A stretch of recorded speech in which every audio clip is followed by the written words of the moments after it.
ನ್ಯೂಸ್ಗೆ ಸ್ವಾಗತ. ನಾನು ಪ್ರಜ್ಞಶ್ರೀ ಮುಳ್ಳೂರು.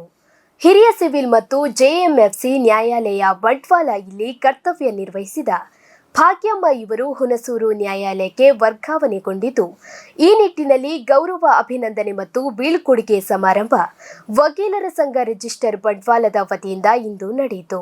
ಶ್ರೀಮತಿ ಭಾಗ್ಯಮ್ಮ ಅವರು 3 ವರ್ಷಗಳ ಕಾಲ ಸಲ್ಲಿಸಿದ ಸೇವೆಯನ್ನು ಗುರುತಿಸಿ ಸನ್ಮಾನಿಸಲಾಯಿತು.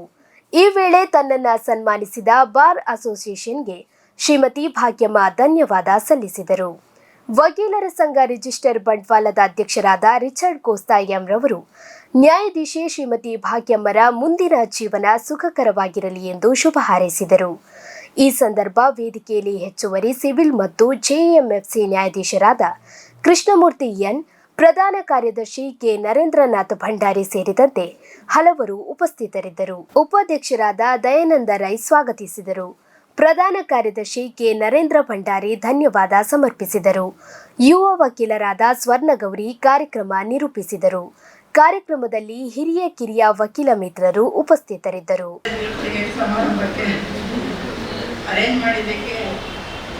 ಅಧ್ಯಕ್ಷರಿಗೆ ಒಂದು ಅಭಿನಂದನೆ ಹೇಳುತ್ತಾ, ತಮ್ಮೆಲ್ಲರಿಗೂ ಒಂದು ಅಭಿನಂದನೆ ಹೇಳುತ್ತಾ, ಜಡ್ಜಸ್ಗಳಿಗೆ ಹೆಚ್ಚಿನ ಮಾತುಗಳು ಬರಲ್ಲ ಅಂತ ಹೇಳ್ತೀವಿ. ಅದನ್ನು ನಾವು 0 ಅಂತ ಹೇಳ್ಬೋದು. ಆದರೂ ಒಂದೆರಡು ಅನುಭವ ಹೇಳ್ಕೊಳ್ಳಿಕ್ಕೆ ತುಂಬ ಹೆಮ್ಮೆಯ ವಿಷಯ. ಇಲ್ಲಿಯ ಒಂದು ಅನುಭವಗಳನ್ನು ಹೇಳಿಕೊಳ್ಳಿಕ್ಕೆ ಹಿರಿಯ ನ್ಯಾಯಾಧೀಶರಾಗಿ ವರ್ಗಾವಣೆ ಅಂದರೆ ಪ್ರಮೋಷನ್ ಹೊಂದಿ ವರ್ಗಾವಣೆ ಹೊಂದಿ ಬಂಟ್ವಾಳಕ್ಕೆ ಮೊದಲ ಬಾರಿಗೆ ಏಪ್ರಿಲ್ 2022ಕ್ಕೆ ಬಂದೆವು. ಆದರೆ ನನ್ನ 2 ಸಹೋದರ ನ್ಯಾಯಾಧೀಶರ ಬರುವ ಮೊದಲೇ ನಾನು ಏಪ್ರಿಲ್ ತಿಂಗಳಲ್ಲೇ ಬಂದೆ. 3 ವರ್ಷ ಕಳೀತು. 3 ವರ್ಷದ ನಂತರವೇ ಆಗಿದೆ. ಮೋರ್ ದೆನ್ 3 ಇಯರ್ಸ್ ನಾನು ಇಲ್ಲಿ ಒಂದು ಸರ್ವಿಸ್ ಮಾಡಿದ್ದೇನೆ.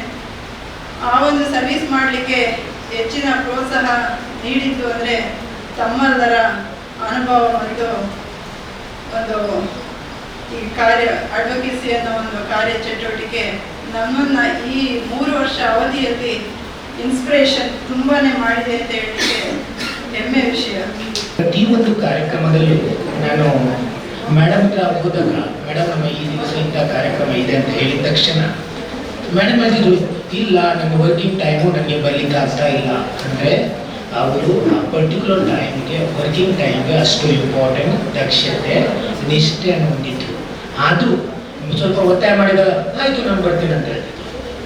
ಕೊನೆಗೆ ಆಗೋದಿಲ್ವಾ, ನಮ್ಗಿಂತ ಮುಂದೆ ಅವರು ಬಂದು ಕೂತ್ಕೊಳ್ತಿದ್ರು. ಮುಂಚೆ ಲೇಟಾಗಿ ಬರ್ತಾ ಇದ್ರು. ಮತ್ತೆ 12 ನಮ್ಮ ಕಾರ್ಯಕ್ರಮಕ್ಕೆ ಬರ್ತಾ ಇದ್ರು. ನನ್ನ ಸಹೋದರ ನ್ಯಾಯಾಧೀಶರಿಗೆ ಬೀಳ್ಕೊಡುಗೆ ಸಮಾರಂಭವನ್ನು ಹಮ್ಮಿಕೊಳ್ಳೋದಕ್ಕೆ ತಾವೆಲ್ಲ ಆಗಮಿಸಿದ್ದೀರಿ. ಅವರ ಕಾರ್ಯವೈಖರಿ ಬಗ್ಗೆ ನಾನು ಹೆಚ್ಚು ಹೇಳಬೇಕಾಗಿಲ್ಲ. ಅದಕ್ಕೆ ಉದಾಹರಣೆಯಾಗಿ ತಾವೆಲ್ಲ ಕೂತ್ಕೊಂಡ ಸಾಕ್ಷಿಯಾಗಿದೆ ಅಂತ ನಾನು ಅನ್ಕೋತೀನಿ. ಸಹೋದರಿ ನ್ಯಾಯಾಧೀಶರ ಜೊತೆ ನಾನು ಒಡನಾಟವನ್ನ ಇಲ್ಲಿಗೆ ಬಂದಾಗ ಮೊದಲನೇ ಬಾರಿ ಬಂದಾಗ ಅಷ್ಟು ಇರಲಿಲ್ಲ.